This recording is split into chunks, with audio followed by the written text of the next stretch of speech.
This is the true story of a New York City boy with big town hopes and small neighborhood dreams of becoming BFFs with the Real Housewives and other Bravo celebrities. Then, one day, that dream actually came true. Let me take you behind the velvet rope.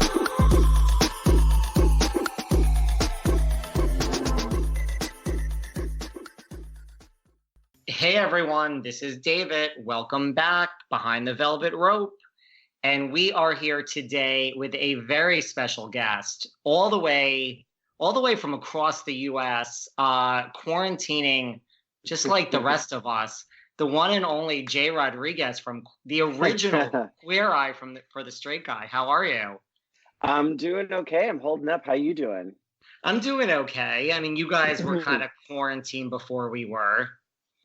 Yes. It was, we're still under what I call LA quarantine. I have a dog, and so I have to walk the dog 3 times a day. And seeing people out and about last weekend was really tricky because not every business had shut down. And so you just saw people congregating or doing things like RuPaul Drag Race viewing parties, upwards of 10 to 15 people, or keeping birthday party commitments. So it's just a little scary for us. I think we're not exactly sure the extent of how long we'll stay in quarantine because of all that. But, we're all moving forward, or at least trying to, and find some silver lining in all of this. We are kind of in the same situation. I think as the days go on, people are, paying attention more, but it's the same thing. We're quarantined, but you could still go out for a walk in New York City and go to the grocery store. So yesterday was this big thing about going out for a walk doesn't mean staying out for 7 hours. So it's kind of the same thing. And what's crazy is as we talk right now, Congress is meeting and they still haven't come up with any kind of resolution or plan. And the issue really is that our economy is so hurting. And we know this from Broadway performers or gig performers or waiters or anyone else who relies on being around a lot of people to make their income, is that it is devastating to the average American's pocketbook. And so it's really tricky as you try to navigate your emotions, keep those in check, but also be wise to understand some of your bills might be late. And it's really tricky because there seems to be no end date. And so I think that's really raising the anxiety for a lot of performers who happen to be out of work, or gig workers, I should say, who can't work from home. Totally. Which, there's a lot in LA and New York. So, yeah, I mean, I think, I've decided today that I need to stay in the moment or in the day or in the week. I had a few, you have your moments where your mind wanders. And when I think big picture, that's when I'm I got to dial it back because I start to go into a place. Right. And we don't know. I think this is what the conversation was on CNN prior to us chat. Quite simply, do we move forward with an economy allowing those that are least at risk to enter the workforce again so we don't lose our paychecks? And then, the possibility of that, encountering more infection rates and seeing more death. And so it's just the back and forth. And that's where I think everyone is in this limbo state of not knowing the future and not knowing where to place their next foot as they try to move forward emotionally or actually physically with their lives. Totally. And so what have you been doing to stay busy? And then we're going to get into you and I have a lot of questions for you. Okay. But I've been watching some of your Instagram videos. I go from post-apocalyptic depression to hey guys, walking the dog. Here's a thirst trap picture to keep you engaged. Yeah, it's all over the map. I saw your shirtless picture the other day where you said you're getting thick already. I don't think you're thick yet. I don't think you're there. I think you've been quite a while. I know. I actually hope to leave somewhat I'm hoping for a cub body, some kind of baby bear, something still adorable. I'll find my place in Silver Lake or Williamsburg. I will figure it out. It's not bad. I mean, my feeling is it's not just going to end. We're going to be given an end date. So my thoughts are just eat whatever the hell I want. And then when there's an end date of this is the date, I'll take the last 3 weeks to pull it all together again. Honestly, from your needs, can you document that? I think I will join you.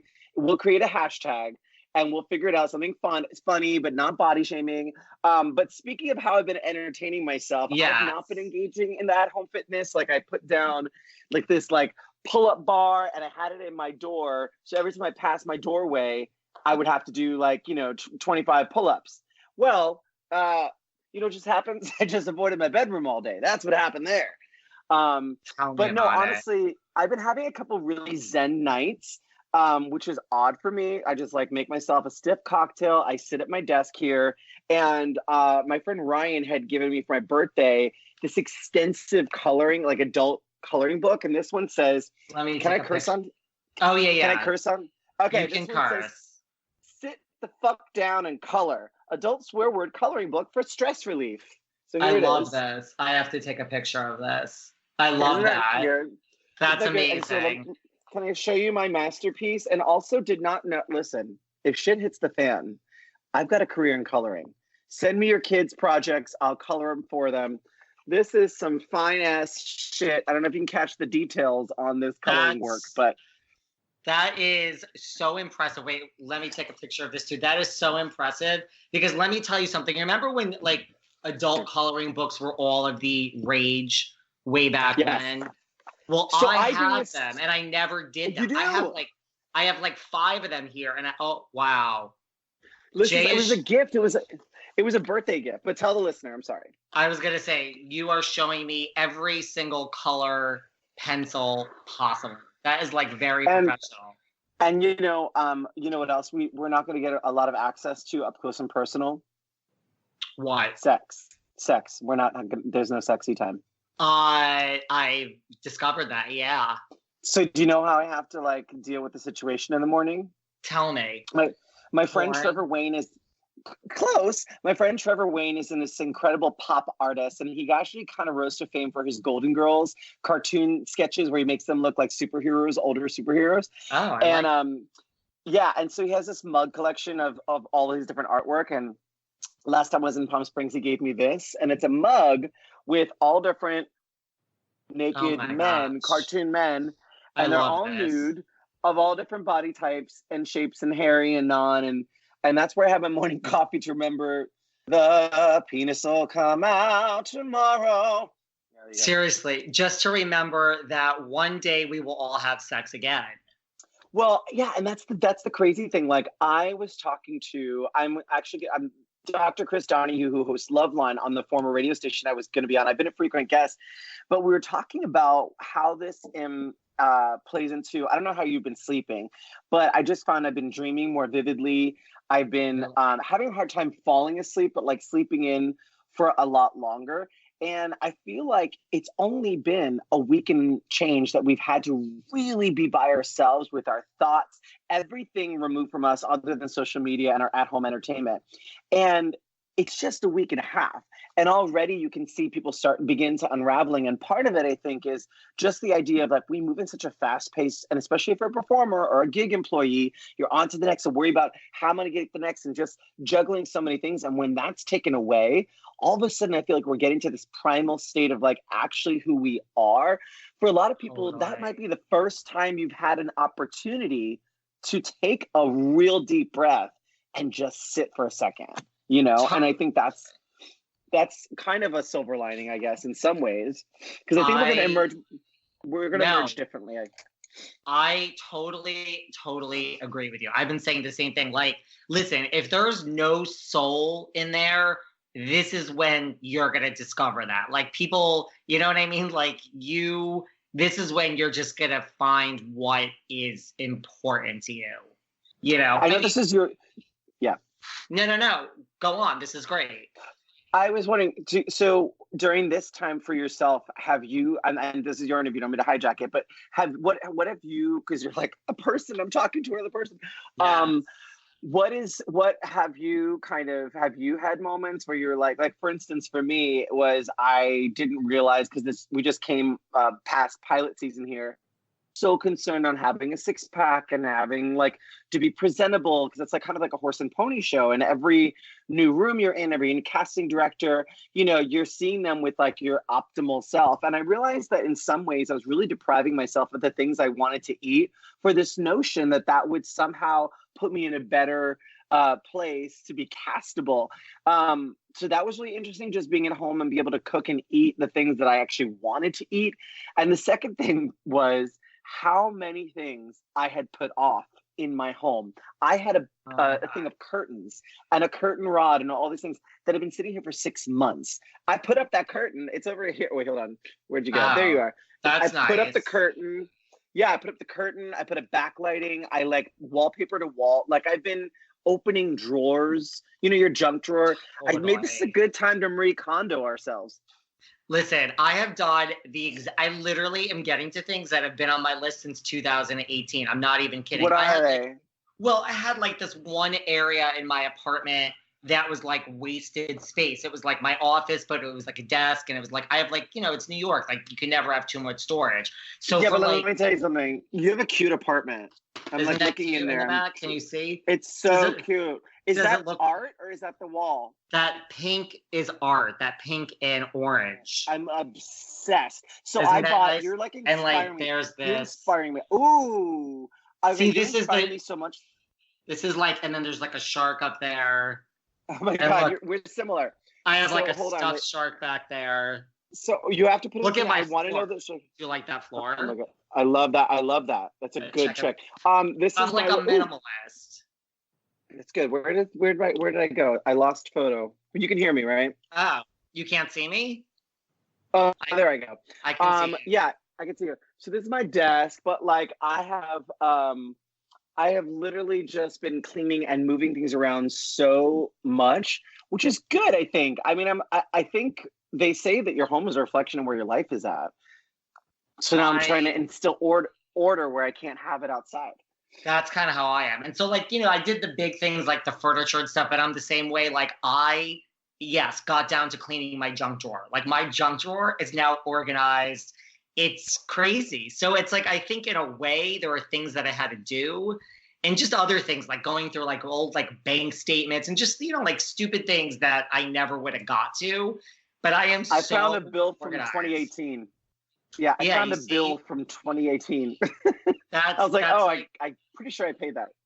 That's like what I mean. And I'm just like, I have never been this organized. So like in a way, like on an existential level, like you start to wonder, like, is this someone's like sick joke of like, all of you people have been running around with your Instagram, and listen, I'm the biggest offender of all, you know, and this was just like, let me equalize the world. I don't know. I have moments where I think that. Well, what part of you also feels, and if this has crossed your mind at all, that, like for instance, for us here in LA, walking the dog is eerie because today is a beautiful, gorgeous, crisp. It rained all day, like poured rain. Today it is beautiful. It's like beautiful blue skies, but you can hear a pin drop. Like you don't hear cars, you know, you don't see a whole lot of people. And part of me is like, is this like nature, like having a reset button? The air feels crisper and cleaner. I don't know, you know? It's weird. I mean, that's the weirdest thing about here is like, there's no sirens during the night, you know? Wow. Yeah. It's weird. So, I mean, who knows? Like, hopefully we will be out of quarantine at some point semi. I think it's going to, what do you predict that how we will get back to society? Because I was thinking, you know, we all have these digital devices. You know, some studios should be smart and just go ahead and start sending scripts out and saying, record this on your phone, send it in a Dropbox. This is the movie we're making about this. I mean, keep people employed, you know, and especially for Broadway performers. I would be so interested. I watched the O'Donnell One Night Only Actors Fund show, and I was so pleased to see people at home in their own element, not for a People magazine shoot where everything's perfect and pretty and glamorous. It was like I felt so intimately connected to these Broadway stars that I idolize. Yeah, I mean, yeah, I did not see it. I've heard mixed things about it, but it was. Do you know, like, remember back in the 80s and stuff, those old school telethons where they had Yes. celebrities picking up phones. It I was did. that kind of like, it was very that. It was very long. You had ebbs and flows. I kept it on as background as I continued to clean. But it was just interesting. And I was like, I would be very interested if someone like wanted to do a little Broadway at home with, you know, I'm curious to see how these Broadway stars live. I know how these movie stars pretend to live, you know. No, I mean, that would be a good idea. You know, I haven't really done any of the online stuff. Like a lot of people I saw I saw like Anthony Peroski's now doing these cooking things like online. I don't know if that's being charged. With cream cheese and guacamole, is he doing that? Yeah, I was flipping through and I was like, all right. So I haven't gotten to the online stuff, but I'm like, at least if we're here in a few months, I know that that's there. Is he shirtless in this, or is this kind of like, is he clothed? He is not shirtless, but it's a tight, white fitting shirt. Yeah. Do you know who I stalk on Instagram all the time though? Who? Is Trace from Flipping Out, Anthony's ex. Do you know Trace? T for Trace. He lives out in LA. Let me give you a little backstory on the Queer Eye thing. I don't know if you're curious at all, but I'll give you all the tea. Oh, honey, that was like on my list of things for, you know, I mean, no, we're not going to talk about Queer Eye. That was like on the list. Ready? Yes, so go on. Let's go in. So Here I am. It's probably like 2017 December, and I am in Puerto Vallarta. It could be 2018, but I'm pretty sure it's 2017. And I get a call. I'll get a text message from one of the creator of Queer Eye saying, "Hey, the producers and I are on a call. We're going to call you. Do you have a moment?" And I was like, yeah. Now, mind you, at the beginning of all the reboots coming back, and I was like, oh my God. So I'm in the theater. I'm checking my show in Puerto Vallarta, which is basically like Mexican people, friendly beach community in Mexico that has many of the same acts that P-Town does in the summer. They have in the winter because it's more, you know, it's a more tourist season there because it's more bearable. So I run outside. They call me on speaker. They say, "Jay, we have some really exciting news that we wanted to share before you heard it elsewhere. We're bringing Queer Eye back."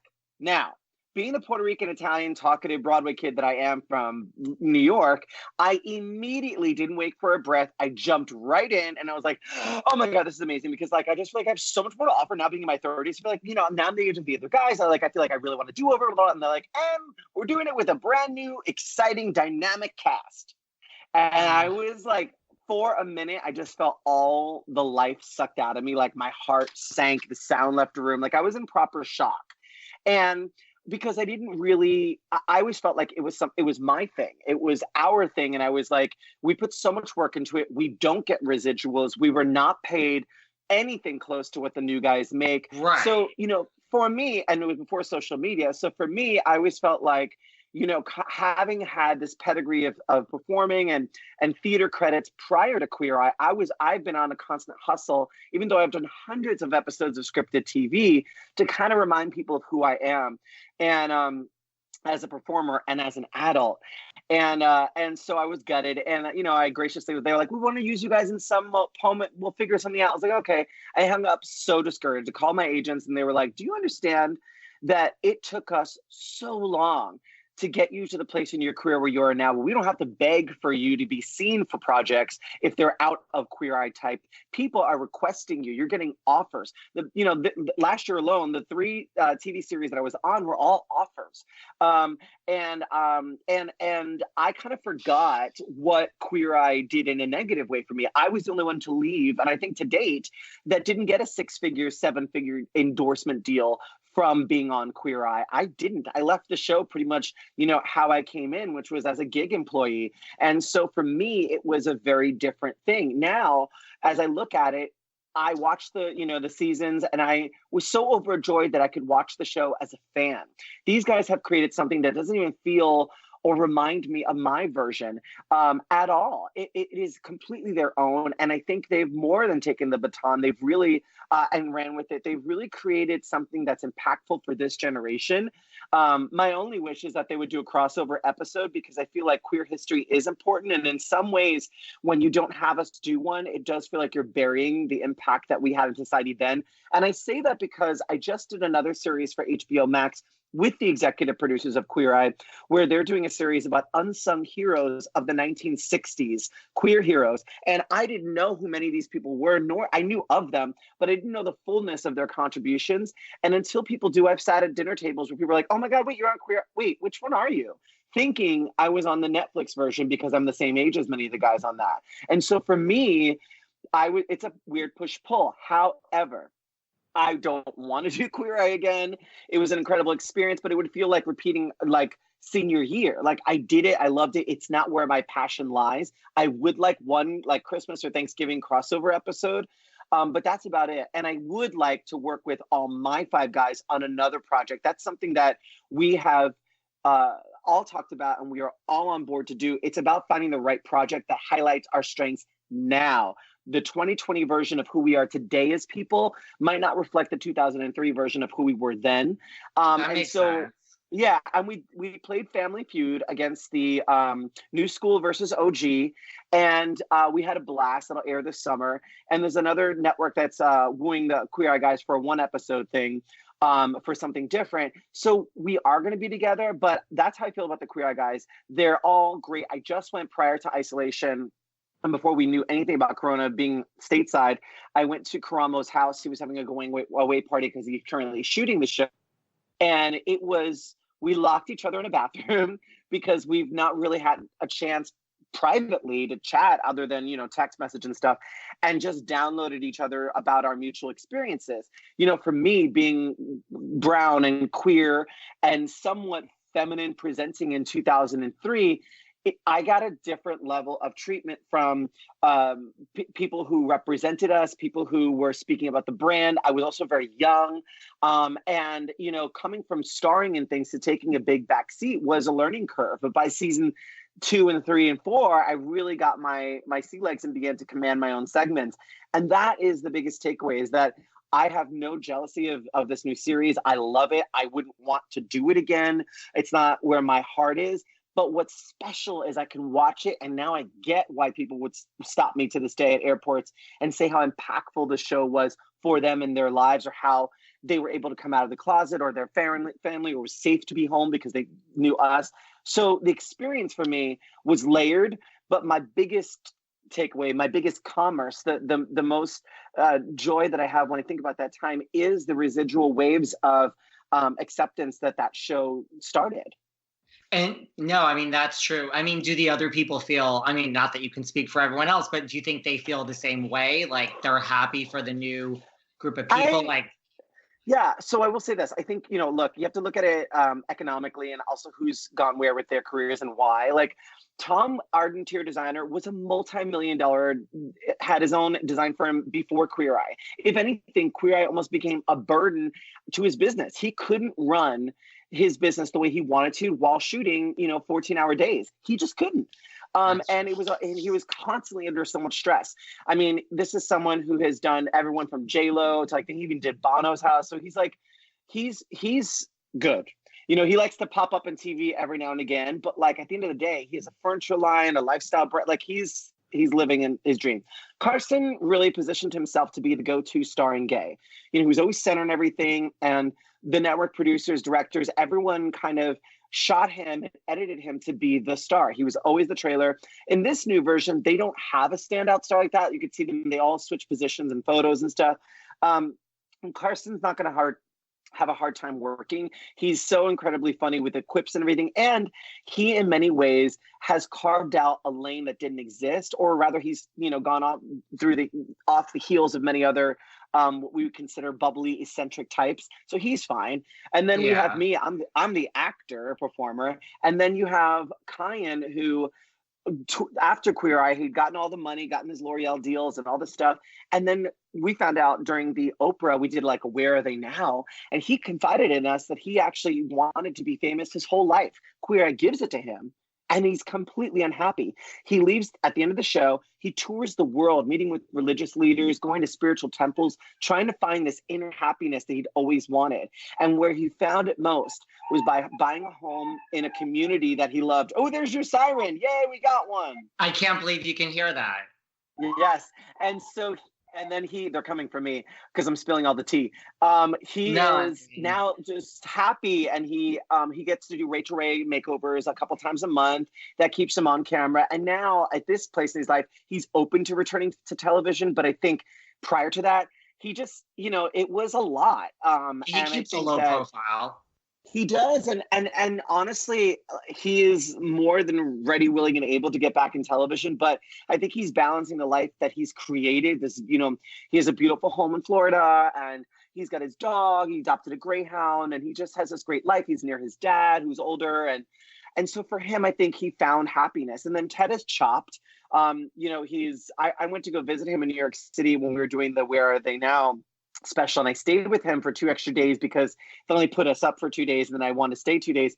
And when I went to his brownstone in Brooklyn, he greeted me at the basement level, and I was like, that's like so cute. He has like probably like the whole bottom floor and an outside patio. And when I tell you, he opened up that door and it was like the freaking Huxtable, like it was, he owns the whole building, and so every floor is his. It was like a proper house, and I had never been to a house like that. So he's like, you're second floor up, third bedroom to the left. And I was like, oh, okay. So then I hear him like, opening a bottle of wine. And he's like, you want some wine? I'm like, I shout down, yeah. So I come downstairs, he pours it.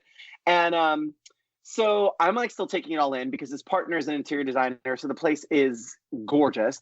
And we cheers this glass of wine, this beautiful, like stainless steel Viking appliances kitchen. And he's like, cheers, cheers. I'm like, wait. So you're like rich and stuff now, right? You're like, because the same show.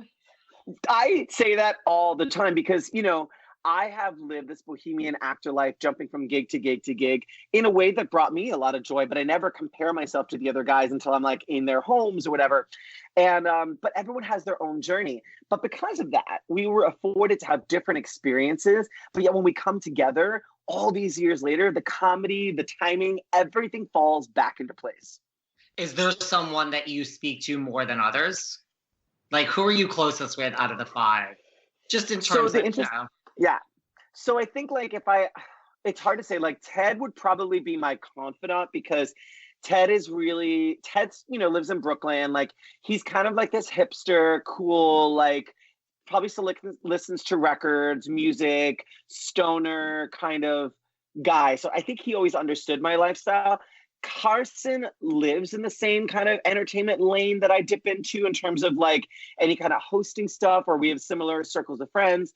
Tom is like, in my mind, the older frat brother. He used to do all these like lock me out of the trailer or like leave the car door open and like inch it forward a little bit while I try to get in. Like he's the older brother that I wish I was closer with him, but honestly, he just sucks at returning texts and calls.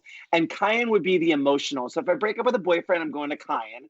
If I have professional, like, oh my God, I don't know what I'm doing with my life, I go to Ted. And if I see Carson's in town and I need someone like a good Kiki with a girlfriend, definitely Carson, because he is the kindest, most fun person. And if you just want to be reminded of like, we're all going to be okay, definitely hang out with Carson. Are you a huge fan of Drag Race? I am, but I'm having a real hard time connecting to this season. And I think I say that at the beginning of every season, though, to be fair. Yeah, this season I'm having a hard time connecting. Like I'm a late bloomer I watch so much Bravo that I am a late bloomer to RuPaul's Drag Race. Like right. I have friends that are so religious about it and can like, I'm not that. Like I can't really. I'm not even. Like... I wonder if I'm scarred. The voiceover guy from Bravo's network. Do you remember him? Like the guy who did all the voiceovers. I think they might have changed him now. No. But it was one guy who was doing all the voiceovers for every single commercial, and he never mentioned me once, and I always got butthurt about that. So I kind of stopped. Like when I moved here, here's the real tea about reality. When I moved here, after having been on Queer Eye, I was labeled a reality star. So my pedigree of acting credits, none of that mattered. And that was really tricky for me as I tried to redefine myself as not a reality star, especially because there was the height of that reality. It was Flava Flav, I Love New York, Housewives are starting. So reality meant you're willing to act a fool and you have no talent. And so all that was put on me when I moved here. So I think it was tricky for me to get into Housewives and all the other things because I felt I was, they were shows that had come on successfully that I had nothing to do with on a network that I previously felt like was home. And I think it was tricky for me to really kind of get into this kind of medium. So I never really leaned in. Also, here's the real tea too. Yes. I think I felt the producer's hand in a lot of situations. Like being in reality, we always try to let things in the beginning stages, let things play out as naturally as they would. And I felt like some of the Bravo programming that I'd seen felt like I could predict where things were going to go, because I, as a producer myself, I could kind of see where you could find the drama and escalate it. So nothing was a surprise to me. But I will say then some stars arose that started doing other things like Nene Leakes. And then suddenly I was like, well, maybe I need to catch up on Atlanta Housewives, and I dip in there. And then Teresa Giudice started making news. So then I started watching that one. And so they kind of got me by their add-on appearances in, like, you know, talk show formats and stuff. Do you watch? I mean, so do you watch a lot of Bravo now? And it's okay if you don't. I don't even know what's on Bravo now. People are always like afraid to answer. They're like, I'm like, it's okay. Not everyone needs to watch Bravo. No, I always say I'm vintage Bravo. I mean, literally, it's, you know, it's 17 years this summer that, you know, solidified Bravo's place as a real legitimate network with the launch of Queer Eye with the help of NBC, its parent company. It tripled the ratings of Bravo's history ever, and sent Bravo into this really aspirational lifestyle brand that they now have. You know, listen, I wish I was closer to Andy Cohen. I wish Andy Cohen knew who I am as a performer and as an entertainer, because I'd love to return to Bravo, especially now that they've incorporated scripted television. But with this whole like affluent, rich, you know, 1% lifestyle that they put out, I really don't fit into that platform, you know? Do you have a lot of interaction with Andy back in the day? I guess there was no Watch What Happens or any of that back then. No, I mean, Andy Cohen was like, I think in many ways he kind of considered himself an extra Fab Five guy, like the Fab Six member. He'd jump into pictures and stuff and hang out with them, but he was very much a producer at the network level. I can't say that we were tight. I wish we were, because he would have been a great person, knowing that where I was going to end up in entertainment, to have really kind of been a mentor to me, but I didn't really position myself in that space with him. But, you know, he was very gracious. After we did a reunion special with him on Bravo, he invited us out to Andy Cohen's Anderson Cooper's former partner's Midtown gay bar, and we hung out with them one night. So it was really sweet. And of course, they sent him a message. He was going to have me on Watch What Happens live when they were in LA, but then he had a baby and the whole thing happened. So I don't know. I mean, he's a nice guy. I think we have to admire about Andy is he says things that a lot of us think and maybe we filter through, for better or worse. And he's taken the hits along the way, you know, as they've come. But you have to admire someone who's living, you know, a life that they feel is authentic to who they are without apology. Totally. And then here's a question I always had, like, how did you get cast? I mean, like, was there this nationwide casting call? Because I certainly missed that. Yeah, so there was for the first group of guys. So the pilot was made, shopped around for 2 years, no one wanted it. Then they cast and that had Ted and Carson on it, but no one else. Like other guys, but not Ted and Carson. Then they did the Bravo show. So they did episodes, you know, 2 and 3, let's say, with a guy named Blair in the culture role. And then they decided they want to let go of him. He just was the odd man out. There was people didn't latch onto him within the group. And so they had poor chemistry. So then they were seeking a diversity hire, for lack of a better thing. They wanted someone, they didn't want an all white cast. So I knew that. And my agent had gotten wind of it and talked to her colleague at the agency that he should audition. And instead he's like, no, I'm not an on-camera guy. Do you have anyone? She was like, I'm gonna have this gay kid who's a Broadway star and he's got this night club act at a bar in New York called Excel. And at the time, the category was labeled nightlife expert. And so I went in, I met with a woman who ultimately ended up doing our product placement. It was an office just sitting across from her. And she asked me to take her on a romantic date as a 35-year-old divorced dad living on Long Island. If that was my persona, what would I do to entertain her and woo her and stay connected to her during this date? And so I rattled off all these places, including the butterfly exhibit. I knew which restaurant to go to, what to order and why, to sit at the chef's table, which actually ended up being cheaper, but you could see everything being made. It's a conversation starter. So I had all these great things. And she was like, that's an amazing answer. How old are you? And I was like, 23. She's like, you're 26. I was like, oh. She's like, what college did you go to? I was like, well, I got accepted to Wagner, but then I got rent right away. So she's like, you graduated. I was like, okay. She's like, I'm going to give you a call back. You're going to go to the board tomorrow in front of NBC and Bravo and the creator and director of the show. And they're going to ask you similar questions. So I go to this call back. I don't know. All I hear is NBC Bravo. I have at this point like platinum blonde hair because I'm starring in an off-Broadway production of what ended up being a cult classic musical called Xana Don't. And I played the title role, Xana, which is sort of this Billy Idol looking character. And I went in with my platinum blonde hair with like, you know, like a button up shirt and a sweater over it, looking very like I worked at the Gap or Banana Republic. And I sat in between these two guys, a brightly dressed blonde guy and sort of a gay Buddy Holly looking character to my left. And the board would ask me questions, and these guys kept trying to discredit every answer I gave them, which quickly turned into kind of like, I don't even know why I'm here. I'm just going to freaking be memorable, and they'll remember me for something else because these idiots want this job more than I do. I was not giving context that it was a chemistry test. I left defeated, called my agent, and was like, look, don't ever send me out for anything like that again. I failed miserably, and I'm humiliated. An hour later, he calls back. He's like, well, you didn't do as bad as you thought. You start Monday. And that was all the instruction I got. Monday morning's meetings consisted of a dossier they put before me with, you know, clear deficits in everyone else's area. We had photos of his house, we had photos of his closet, of his wardrobe, of the way he looked, of his kitchen. And when it came to me, I was expected to culturalize him based on that data, which made no sense. I had no understanding of his essence or anything. And I found the show to be challenging, but over time we restructured it. The big issue from the network level was they wanted my category to have a visual before and after. Now I really would have pushed back on that. It's impossible in my category. And which is why I commend Karamo for pushing through that and be able to have conversations that are impactful over time, because real change takes time. So that's kind of how I got cast on the show. It was not necessarily like this massive manhunt. In fact, it happened on the DL. They were casting while also not letting the person know that they were going to be fired. Huh. And then, I mean, like when you got the job, was it like, okay, you're 23 and you don't have this college degree, or that just wasn't an issue anymore? Literally, no, they didn't even know. They didn't even ask. It was also, like, I got whatever. in the car. I didn't have a driver's license, and I got in that car and drove from New Jersey to the city.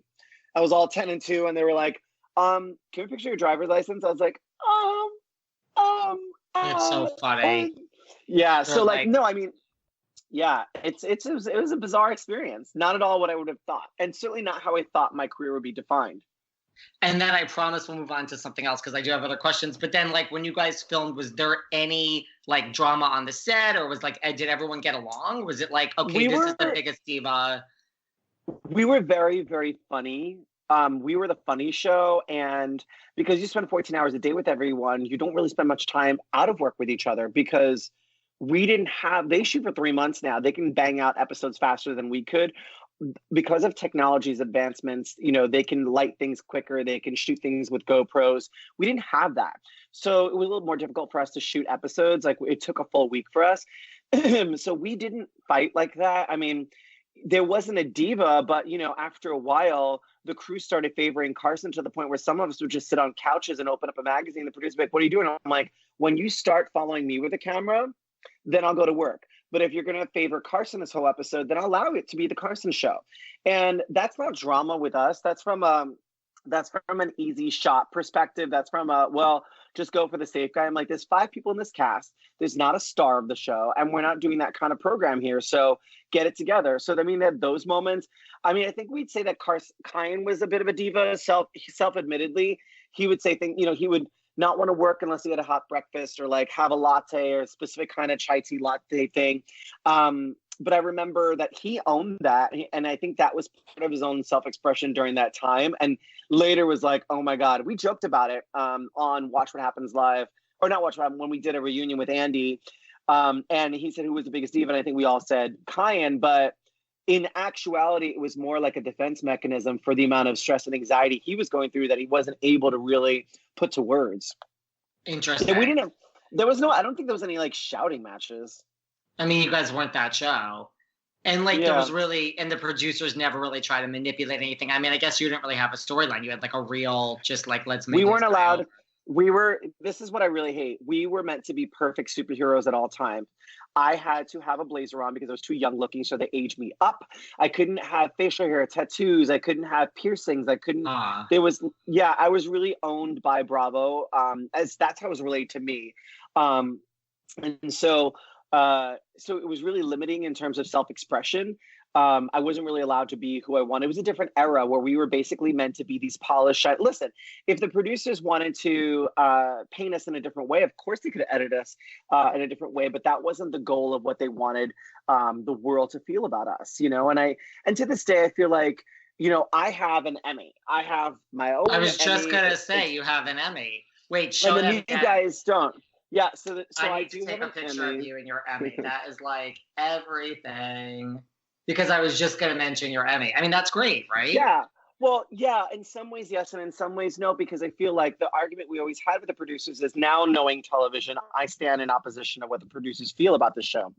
I feel this talent for this kind of show are producers. And I say that because I've worked on many shows as a producer, and I've had this conversation with many non-scripted alternative programming producers who admittedly will admit that the work that the on-air talent does on Queer Eye is in many ways producer work. And when the category for Outstanding Reality Program existed, there was not a reality host category.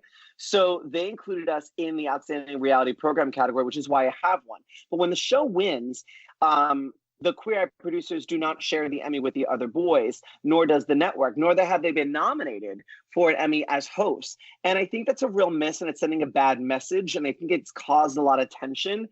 I'm imposing this. I don't know that to be fact, but I know that when I brought it up, I assumed they had Emmys, and they were like, nope, we didn't get any. We don't get any. And I think that's a real, I think the Academy needs to relook at that. That's my own feeling. And I told myself at 40, I'm not holding back anymore. And honestly, that's not shitting on the producers. It's just asking people to view things a different way and respect different work. I remember when we had 9/11 and the Rent producers called us up on stage at 7:15, and we're like, look, you have 30 tickets sold, and it's your job as producers, as actors and entertainers, to entertain people in these times of crisis. Historically, that's what we've always done.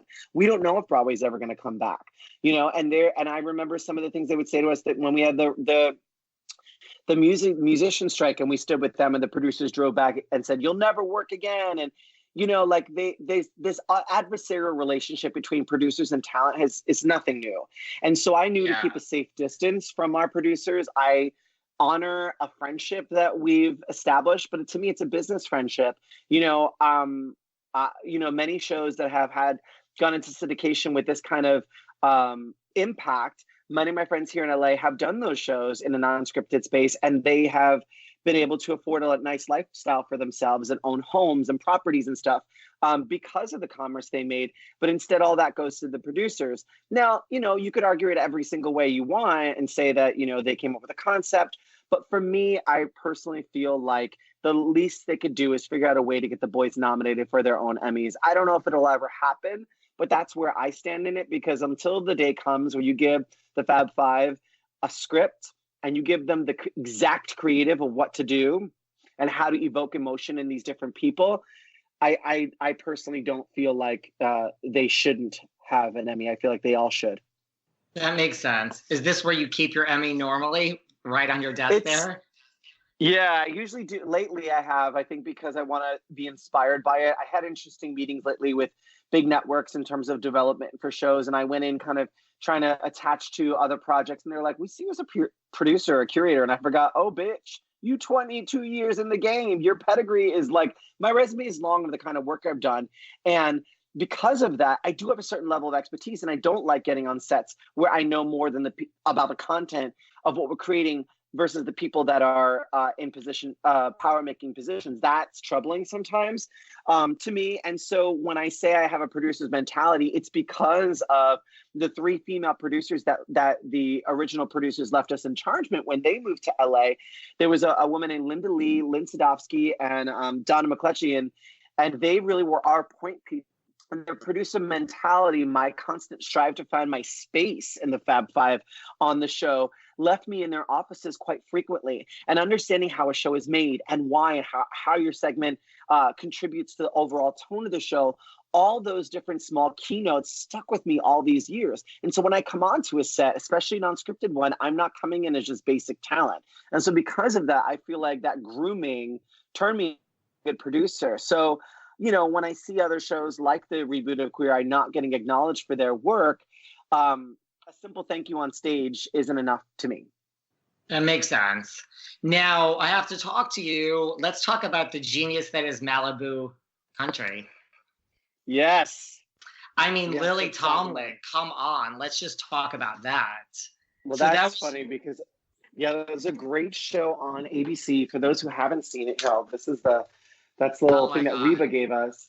There's It's a Reba. picture, and yeah, and she signed it. It says, "To Jay, so grateful we've gotten to work together. Here's to many more fun times. Love, Reba, Malibu Country Season 1." Oh my And what God. was so cool? Yeah, what was so cool? Well, it's funny. The real tea about this was you get a series with Reba and Lily Tomlin. You're pretty much like already envisioning your Malibu dream house yourself. You're like, well, shit, this is Kind gonna like. of.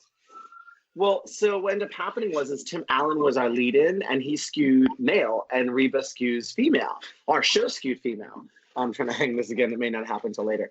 But anyway, long story short, what ended up happening was, the network promised that we'd be back for season 2. Reba went to dinner with some of the executives, I believe, and she had strong feelings we were coming back. And she was on a plane going on safari, I think to Africa or something, on a vacation after we wrapped, and didn't get the news until she landed. And she was quite frustrated, but we all were. Malibu Country was a really fun show. Nothing to do with the original Reba, but of course Reba likes to play the character name. They keep Reba because they feel for branding purposes it works. She played a upcoming country star who marries the biggest country star in the world probably 20 years ago, gives up her career to support his, has 2 kids, and lives in Nashville with her husband and her mother, Lily Tomlin. Lily Tomlin's character. And, the show opens at her husband's cheating scandal where she realizes he's been cheating on her, and she leaves him at a press conference, takes her mom and her 2 kids, and starts her new life in this sort of love shack he'd been keeping in Malibu where he'd have all his affairs. That's where she begins her life anew. And to layer it, she decides to get back into the music business, knowing she's got 2 albums left on her original deal with this label, which has now evolved. Now we represent like Rihanna and Drake types. And I play the gatekeeper to the head honcho at the label. And I feel bad for Reba, and I take her under my wing, and we develop this friendship. But really the fun was Lily Tomlin and I became kind of the Jack and Karen of the show. We were always getting into mischievous trouble because Lily is now in a state that allows medicinal marijuana, and she's living her adolescence again. It's a second lease on life as a senior.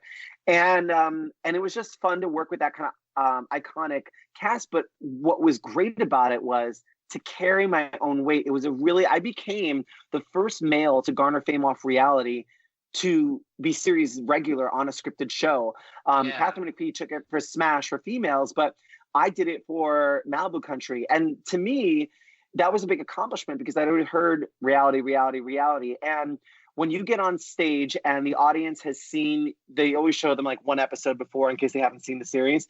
And when you get applause, when you enter, before you say a line, you're like, oh my God, this is an incredible character that they helped me create. And I think that time in my life was really validating because, as performers, you feel like powerless sometimes, that you have to wait for certain jobs to fall on your lap.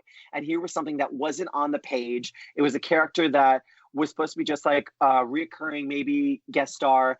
And they took it from recurring to series regular.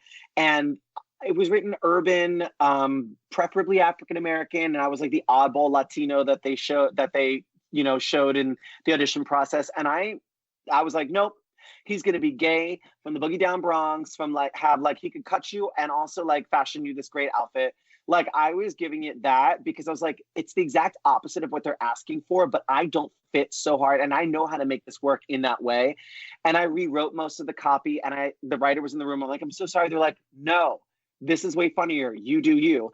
And it honestly ended up being such a scary / important time in my life because I took a chance. Oddly, I took that with me when I went to audition for Modern Family several times. He stopped me in the middle of the audition like, our writers win Emmys for every word that they write, so let's just go ahead and trust the page, okay? I didn't even know you interviewed for Modern Family. Oh my God, I went in for the pilot. I went in for several guest stars that were along the lines of the character that I played on Malibu Country and shortly after. It's just one of those things that I thought, if you can get on Modern Family at that time, you're like, oh my God, this is a great showpiece. But to be honest, it's a great show. It was a great show. I think anything that I would have been right for, I don't know if it would have moved the needle forward in my career. Unlike the role I have upcoming on April 5th on The Rookie on ABC, which is a very dramatic, a lot of heavy lifting, opposite Nathan Fillion, in a role that even he, as a huge Queer Eye fan, didn't see coming. My performance in that, I think, is going to surprise people because sometimes you just don't get the opportunity to play these parts. Doesn't mean you can't do it. Just means that you've never been seen for it before. And this upcoming role on April 5th, Sunday night, 10 p.m. on The Rookie, I'm really excited about. ABC likes you because let's not overlook Grey's Anatomy. I love me some. I'm still a Grey's Anatomy fanatic. Yeah, they exist all over the world. It's one of their highest rated shows. It does well internationally as well. And what was so special about it is I wanted to work. I put on a vision board. I wanted to work for Shondaland in any way, shape, or form. This role came up. I thought I gave a strong audition. And then when I booked it, I was like, oh my God. And what was really cool about that experience was it was during the election cycle of 2016. And I was shooting when Donald Trump got elected. And so the tone on this very ethnically diverse set and set full of a lot of what we consider other people who fall outside of type was so interesting to me to be in this really diverse group of people who felt dead and felt like they hadn't been seen and that maybe they would be supported by this administration. It was really fascinating to me to be a part of that. I didn't feel so alone. But moreover, I think it was really great to work with people like Ellen Pompeo, who I actually just recently saw. We did the taping of Family Feud that went to like this really fancy restaurant on Melrose with the Queer Eye Boys, and she was there. And it was like my first like celebrity like dinner, posh like thing in a long time. I'm obsessed with Ellen Pompeo. She's amazing. Fantastic. She's fantastic. Yeah. She's amazing. Yeah. And then is that how you got this part on Grace and Frankie? Was it through do you keep in touch with Lily? No, this is so fun. I do keep in touch with Lily. I just presented her an award at last year's Tony viewing for the Actors Fund. She was being honored here in Los Angeles. And I gave this great speech about she's my icon, my hero. It came out almost spoken word, but it was just over a couple Chardonnays is when I finally had a chance to get on stage and thank her.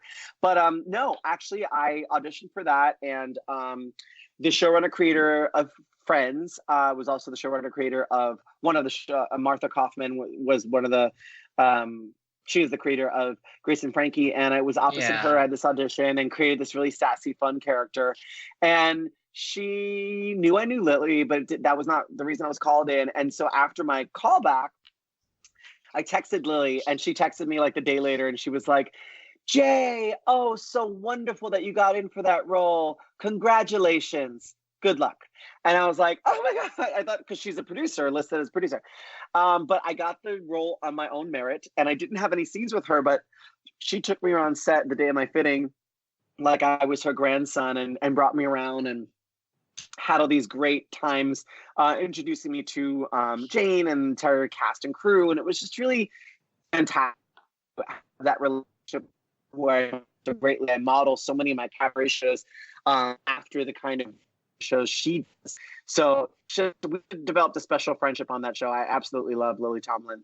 It's such a good show, Grace and Frankie. Yeah. The whole cast is great. And so what are you up to now? You do you're out and about in LA a lot, I see, in West Hollywood. Well, yeah, I just feel like it's really important for me to stay connected in the community and nightlife. That's how I got to work in television, was the exposure in nightlife. In fact, I even had this open mic night at this bar called Revolver, and the producers of Dance Moms. Yeah. Because you host the Dance Mom reunions. Right? I'm the Puerto Rican Andy Cohen, I like to say, in that space. And yeah, except I'm not their boss. So it gives me a little wiggle room to ask tough questions. But I got it because he's like, you can wrangle drunk people in a comedic way and have them still embrace you. You can handle our moms. And so a lot of people really shit on that nightclub work. And I'm like, listen, it is a gig. It's a job. And for me now, I have this really, well, hopefully when we come back, it'll still be in place, but this night called The Vibe, where it's basically all top 40 music, and every 30 minutes is a live performance spun right into the mix. Every gender expression is welcome. Doesn't matter, femme, butch, mask, LGBTQ plus IA, everyone's welcome, every body type, which is a different tone than most of West Hollywood. And so we love our night and we hope to get back to it really soon. But that and like I said, Family Feud, and then of course The Rookie, ABC, April 5th, 10 p.m. That's the role that I'm really excited to see, because I think when you're a performer, it's easy to get, this word's overused, but I'm going to use it, pigeonholed into what people think you can do. Thankfully, now I've got a resume and a reel to push back on that. People are like, oh, well, we know him. Do you? Because here, have you seen this? Oh, no, we didn't see that. Oh, yeah, well, yeah, let's call him in. And so for me, it's just been this really rewarding experience to have a network like ABC stand with me. And trust me, and I knew it was a different performance when we had people from the studio come down at the work days, and I'd see the suits, and I'm like, you're not supposed to be here. What are you doing? And they would wait till my scenes were over, and they're like, we just wanted to thank you so much. This is, your performance is, I think they were just shocked. And that's and good. I was really, really happy. Yeah, I was really happy and proud of that, because I was hosting a morning radio show for about a year and a half. And I decided to leave because I recognized it was a career, and I was working on a radio show, on the morning show, and I didn't feel seen in that space. I felt I wasn't supported for the things that I'm good at. And I had created myself to somewhat be a supporter for everyone else in the room. And I felt like I was just losing my joy as a performer. And so I decided, since television was really popping off for me, to finish at the end of my contract, which was finish December 20th. With hopes to stay connected to the station. And 3 months later, here we are. I really don't have any connection to them in any paid space like they said I would. And so that was really frustrating, but it also caused me to really light that fire within me and go into every meeting, every audition, like, I have to get this. Which also helped me look at, wow, where was this when you had a job? Where was this when the bank account was fat? Where is this part of you, this primal part of you that you tap into that becomes ultra you, and you can find your Sasha Fierce or your RuPaul and go into a room and slay so hard where it's undeniably your gig. Maybe that part shouldn't be silenced in the time where you are comfortable. And so that was my greatest lesson. Yeah. Well, if you saw me write something down, I wrote down April 5th because I don't really watch The Rookie, but now you have piqued my interest. It is definitely a standalone episode. I mean, there are some story points you'll be like, whatever, but I don't think you have to be a diehard fan of The Rookie to get the nature of this episode. And more importantly, I think it's, yes, you're really surprised. Well, I have some extra time on my hands now. So, I mean, even if it's 1 hour where I don't understand everything. Well, yeah, I'm doing this live stream for radio.com tomorrow, live stream with Dr. Chris Donahue, the host of Loveline, 5 p.m. on their Facebook Live and radio.com app. And he asked me this morning, and I was like, hold on, let's check my schedule real quick. Yeah. I know. It's like, do you ever miss New York City? Like, do you ever miss your New York roots? I do, but I have to tell you, I am petrified of it. I actually was speaking with Michael Orland, who everyone knows from American Idol, and he's an accompanist and musical director for many big Broadway stars and television stars. And I moved here to do a singing show on Fox called Celebrity Duets, which you can still YouTube my performances opposite Patti LaBelle and Taylor Dane and Brian McKnight and all these great people. And I was like, listen, I'm ready. I've been scared shitless to go back to New York and do my cabaret show. I've been, keeping it safe, doing it in PV and San Francisco and Palm Springs and LA and San Diego, and scared to do it at home because I thought no one would come. I'm like, I've not performed there in so long. They'll forgotten all about me. And he was like, Jay, we're going to do this right this year. We're going to get it done. And we were just in the middle of building our set and approaching venues when all this went down. So hopefully we're all back together again, the first spot will be New York. I mean, you seem like an LA boy these days. A West Hollywood boy. Well, what's really funny about it? I do live in West Hollywood, but I think I'm so New York minded. And I think the hard thing is that when people ask questions about New York, so much of it has changed from when I was there that I feel a disconnection just in that sense. I couldn't recommend a great restaurant to eat because most of them have closed that I used to go to. Well, you mentioned Excel, and I just had flashbacks. I'm like dating myself now. I'm like, I remember Excel. And the one on 16th. Yeah, it's like, I think, isn't that like technically the Dream Hotel now? I think it's the Dream Hotel. Yeah. And what is going on with your personal life, dating, single? Well, yes. I'm currently under quarantine, but I've learned I've gotten very good at sexting, gotten very good at phone sex. I don't know if you remember the old school phone sex. I'm very talented. Oh, I remember. I could write erotica. I feel like that might be my next step. And there's like FaceTime. Well, you know what I say about this quarantine? I'm like, and I'm convinced of this. Either, well, first of all, people are just fucking 24 hours a day, I'm sure, if you're, home with someone. If you're lucky enough to, yeah. And then there'll be a lot of children for the straights. But I also think this is not just me being a negative, cynical New Yorker, but I just think a lot of people are just going to look at the person they're trapped in with and be like, I fucking hate you. I think there's going to be a lot of breakups. That's the other piece. I think there will be too. I don't think people are used to, well, a lot of couples get in fights on vacation.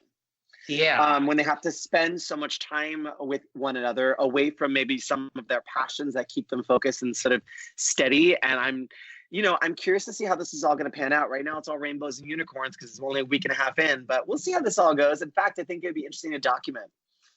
I think so too. And I think it's going to be interesting to document, when people come out of this, are you changed? How many people are changed? Or is this going to just be back to regular life within a minute? I almost think go on. What were you I was saying that, well, I want to go up to hookup culture for a second because I will tell you the apps haven't slowed down. People are really looking to connect in the sense of this loneliness. And I think for some people, sex is that for them. And I think they're doing the unsafe thing of still meeting up almost because it's taboo to do so. And I think that's not helpful. And I think, but I understand the fear and anxiety that comes with it is because I think many of them feel alone. And that's a scary and dangerous feeling. However, we have to look at the bigger picture. But I think you're right. I think, this is either going to make it or break it for a lot of couples. I think so. And to your point, I think a lot of people hook up on the apps, a lot of times it's just because you're horny, but a lot of times I think it's just it's that loneliness and isolation. So I think that's driving, but that's not exactly so safe now. How is it in New York? How is it in New York? Are you finding people are reaching out? Where are you at with it? I feel as far as the apps go. Well, as far as dating apps, people texting you, sliding into DMs. I feel that people are sliding into, I feel you know what it is? I feel that just kind of what you said in the beginning, the difference of a week is a huge difference. So I feel people are sliding into DMs, but the amount of people that want to now meet, not that I want to meet either, I feel no one's going there. It's everyone just understands, even though it could be one-on-one, this is not safe because you don't know where I've been and I don't know where you've been. So I feel even the difference of a week, people now I think are finally maybe this isn't safe. But if you look at the news, people are out. People are out. You know what I mean? I don't even mean I'm looking out my window and seeing people, but if you look at all the I don't know, a lot of people I don't think have realized really what's going on. They closed a lot of our parks and our beaches. There's a lot of public areas that people were gathering just to get out of the house. They thought that was a safe space. But unfortunately, what ends up happening is you are within close contact of other people involuntarily. And I think to stop the pandemic spread, they are limiting that for us here. And so you're finding people social distancing, walking around, but not necessarily near each other. So it's pretty interesting.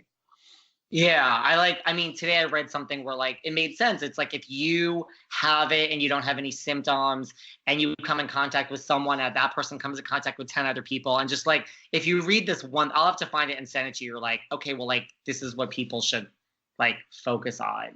Right. So I'm trying other than going out for food, because I don't cook. It sounds like you cook. I'm not a cooker. So, wait a minute. How are you eating? Well, I'm either going to the grocery store and getting prepared food, which if you read the things is not the most safe. Right. Or ordering food, which then I have friends that take it to the extreme. They're well, those containers. And I'm oh my God, now you're freaking me out. The whole. Well, I have, my favorite snack is there's this froyo place around the block. And I love that pinkberry tart frozen yogurt. So I will just get a big vat of it and try to let it ride for a week. It's in my freezer. But what I thought that too. And so when I got it, I washed my hands and I took it out and then I wiped it with a Clorox wipe because the container, I'm it's crazy. But you start thinking about these things. And the other night My roommate and I, we were having a gamer movie night thing, and he has a Nintendo Switch, which is really fun because it's like remedial. You don't need to be good to play it. And we ordered Domino's. Like, I had a moment of, oh God. But I was like, what can I do? It's like, I'm starving. And, that's a thing. I'm thankfully I have. However, though, I cannot be the only one who's like trying to figure out weird concoctions, because when I was grocery shopping in a sense of slight panic, not letting it show, I bought like things that don't go together. You did? Like what? Like, I bought like peanut butter.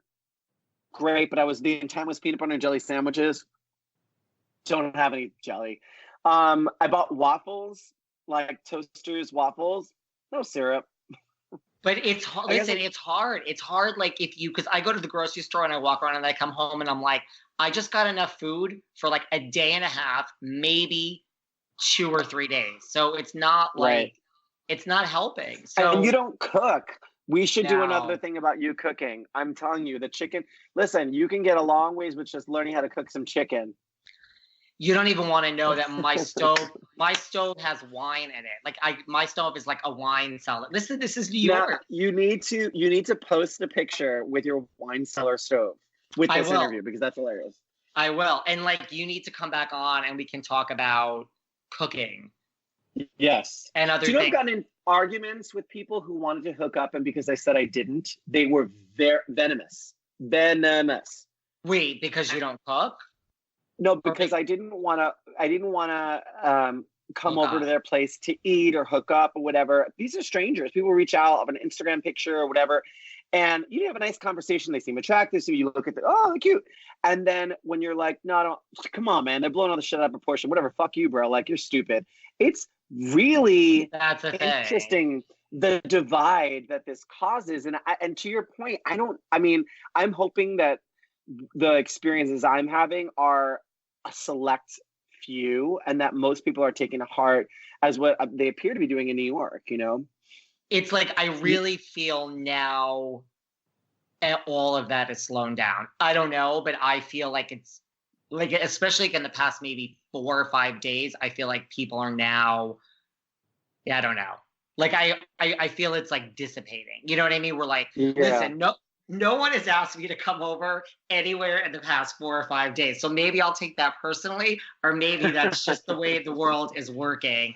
But I think it's really just like, and like, listen, you know what I think? Like, in a way, this is a great time to get to know someone that none of us, and listen, like, oh right? my God, yes. Like, yes. let's use this time wisely. I went on an Instagram date. We went live, and we allowed our first date to be like viewed by whatever, and we like did 20 questions, and like it was really, really fun. We ended up talking for hours, and so it was like interesting. Then he got drunk. He was like, "I think I'm drunk. I have to go." I was like, "Okay, yeah, no, go." But like, maybe that's what will happen. Like, we'll get to like actually speak to people instead of just like fucking within the first like 4 hours or the first day, and like, just maybe. I mean, we all got time on our hands now, so I don't know. I'm just thinking maybe this will happen. I'm gonna have to change like like your title on my phone to now read like 4-hour fucker. No, not 4-hour fucker. Is that like, you said, what's the 4 hours? Like, does you go on a date and then you have some drinks? Is that your time? Because I feel like that was thoughtfully said. No, but you know what I mean, like the first night. Now it's like, okay, well, like, let's just chat and like maybe talk about something other than whatever. What was I gonna say? Substantial. Now here's what we need to do before we leave. Let's see if this works. I'm gonna try. Well, first I'm gonna take a picture of you. You look so nice in this tank top of yours. Oh God. But then I'm gonna try to take a picture with you. We're gonna see if it works. You can screen grab it, can't you? Oh, you don't have I'm on the phone. I can text it to you. You're speaking like you're such a good millennial. Like, I don't even know what you're talking about. Screen grab. I mean, I was going to take a picture. Well, I'm going to take this, but I was going to take a picture with you so that I am in it. Okay. I know, like, watch. Let's see. First of all, I look absolutely hideous. I actually took a shower. You don't. Can I tell you something? You did? I took a shower today Jay, I took a shower for the first time today in like, I don't know, I think a week.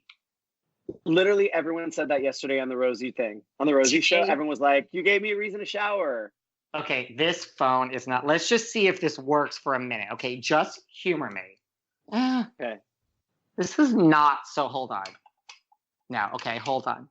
Do you see what I'm trying to do? Yeah, I think if you that's tap not so me. bad. Look, hold on. I like it. That's not so bad.